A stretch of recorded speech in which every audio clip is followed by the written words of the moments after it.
Hello, everyone, and welcome to Verminton Management. Today, we're going to speak about what are the best practices that I usually use when I create a website for clinics. This is a website for our first medical practice. It's a pediatric practice.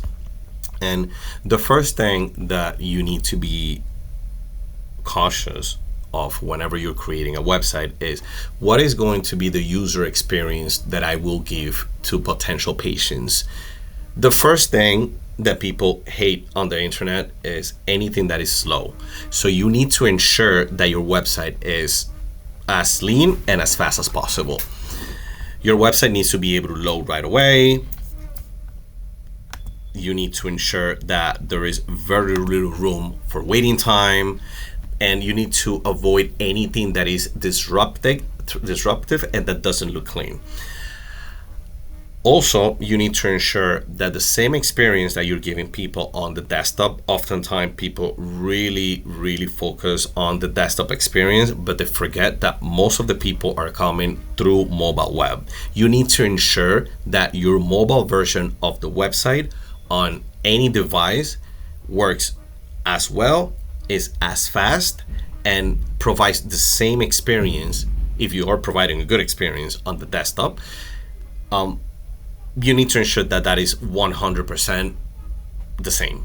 Otherwise, 80% of the people who are coming to you, you're not going to be able to capitalize on them, because 80% of the people who are going to any website, they're going through the mobile web. Another thing that you need to be very cautious of is ensure that your website is clean, that is very easy to navigate, that is coherent, and that provide just the right amount of information.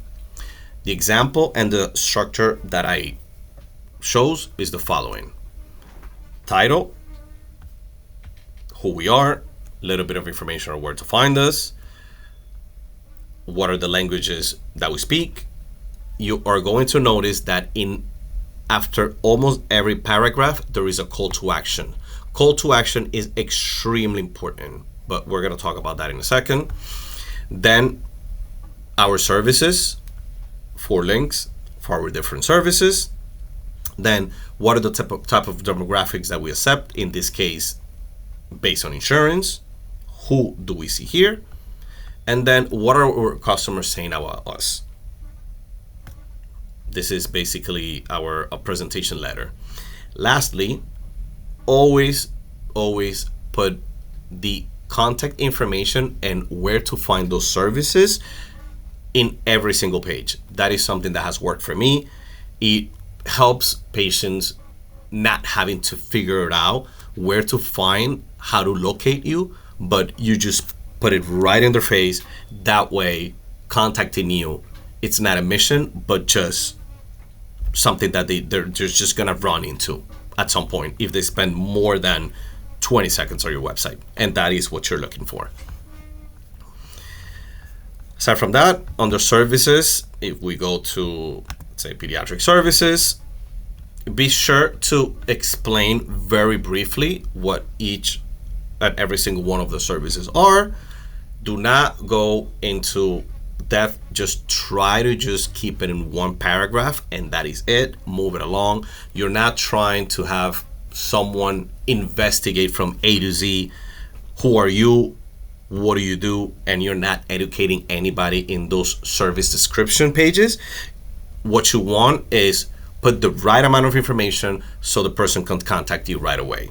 As you can see, again, call to action, call to action, call to action, call to action, and call to action in every single part of the website.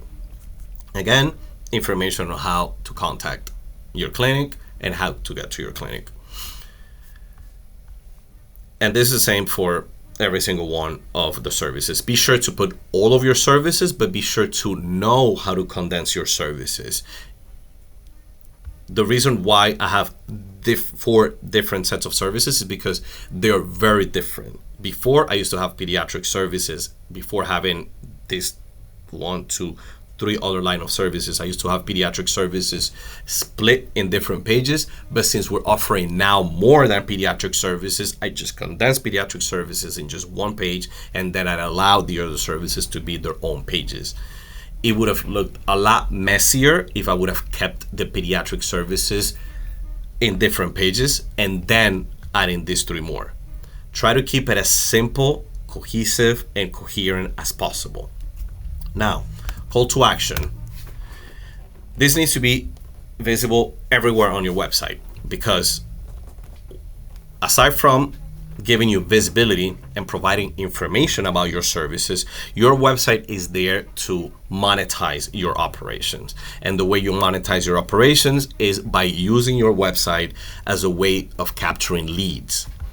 This is a lead. Whenever someone reaches out to you, fills out the information, you need to ensure that that information goes into an email in which whoever is making the appointment has access to, so that person could capture that lead right away.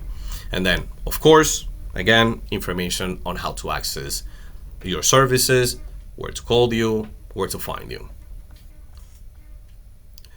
On the About Us section, have your mission, your vision, if you want. I have them. I also have information about the two co-founders.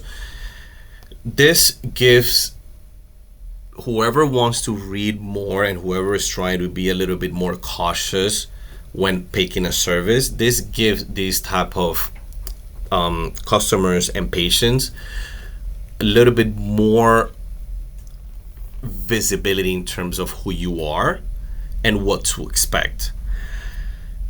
Your mission or your vision, they can be whatever you want. That's something that you define. But in terms of you speaking about yourself, I always try to follow this structure. Who you are, what are your credentials, what are your hobbies.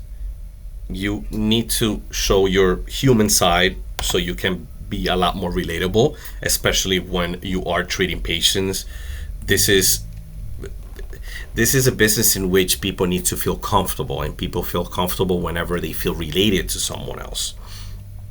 And then you could end it with perhaps a fun fact. That is usually the structure that I have.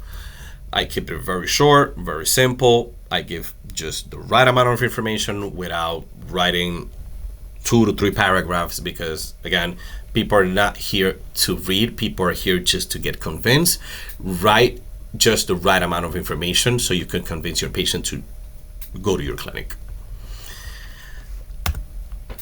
Another section that you could add to your website is a blog. Blogs, they could work in different ways. For instance, from primary care, you could write about usual sicknesses that people usually complain about, or things that you usually see, so you could avoid, let's say, a phone call or yet another visit that people could just read upon and find a solution on their end, or something that goes away without actually having any type of medical intervention. You could use your blog to remove a little bit of the pressure from your everyday operations. Or if you are a provider who is affluent and perhaps you use all type of medical devices and you want to write about medical devices, well, if your blog gets enough traffic, then you could definitely monetize your blog by partnering with a ad server.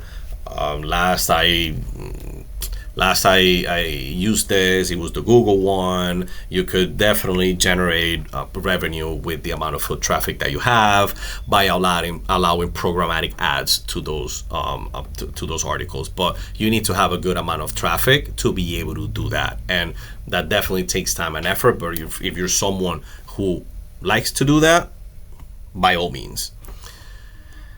And that is it. Above all, keep it lean, keep it coherent, just have the right amount of information, call to actions right away in every single portion of your site, and keep the website fast. Do not overcharge it with images. Do not overcharge it with information. Ensure that the speeds never gets compromised.